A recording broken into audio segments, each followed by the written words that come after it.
Everyone has a special story to share, but what makes this story unique is the place we call home. For those of us who are privileged enough to come from there, it is this place that we not only share a 100-year-old history with and just as greater affection for, but ultimately we feel it is the very blood that runs through our veins. This is our story. Hailing from Somerset, Massachusetts, in the year of 1853, Nathan Chase Thompson, a rigger aboard the whaling ship Belle, arrived on a tiny landmass in the Pacific. While travelling through the Gilbert Islands on this passage south, he had come across a canoe with 3 young Gilbertese women aboard, 2 being maids and the third a 13-year-old named Bogey, a relative of the Gilbertese royal family. The trio had set out to escape the arranged marriage planned for Bogey. The women were given passage on the Belle, and in 1873 Nathan and Bogey were married. Perhaps the need to be close to the ocean and under the protection of palm trees was something she couldn't live without either. But the tiny mass of land in the Pacific Ocean my great-great-great-grandparents settled on in 1853 is the same place I call home today, Lord Howe Island.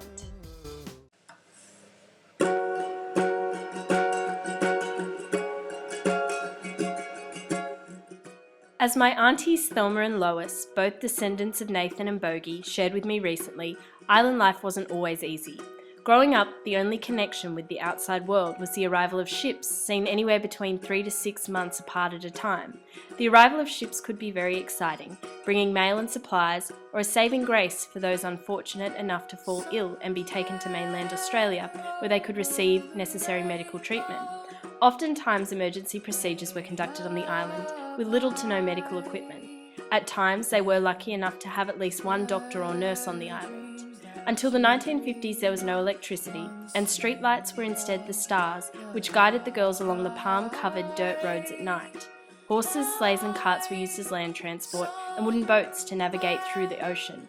Food was homegrown, and a variety of animals bred or caught and killed for meat.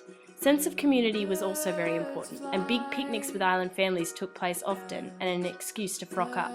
No telephones meant tracking an individual down was conducted via bush telegraph, made easier through the use of nicknames designated to islanders, many of which still exist today. Childhood days were spent at the beach, climbing trees and fishing. Despite challenges, the Thompson family grew and grew and grew, and there are very few residents on the island today who are not direct descendants of Nathan and Bogey Thompson. Where trouble melts like lemon drops, high above the chimney tops, that's where you'll find me, somewhere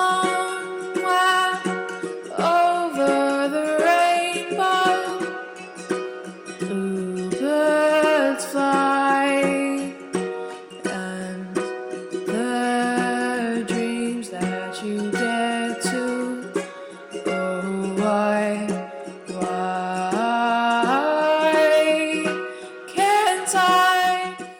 Growing up, all we island children have ever heard are the stories of these legendary characters, family members from a long time ago. Sometimes when I gaze at the sheer outline of the mountains or the 100-year-old palms in our garden, I'm fascinated by the notion that these great people also looked and loved these very same features. For outsiders, growing up on an island may seem a foreign concept. Like Auntie Thelma and Lois, we too have enjoyed the simple things in life. No shoes, seatbelts, locks, mobile phones, spending days on the beach, hand-feeding turtles, climbing trees, family picnics, stars guiding our path home at night, and nicknames assisting with the bush telegraph.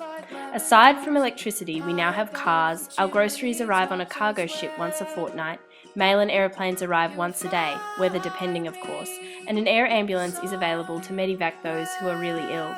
Despite evident changes to the buildings, cars, accessibility to the island, in many ways life is still just as simple as that for the earlier settlers.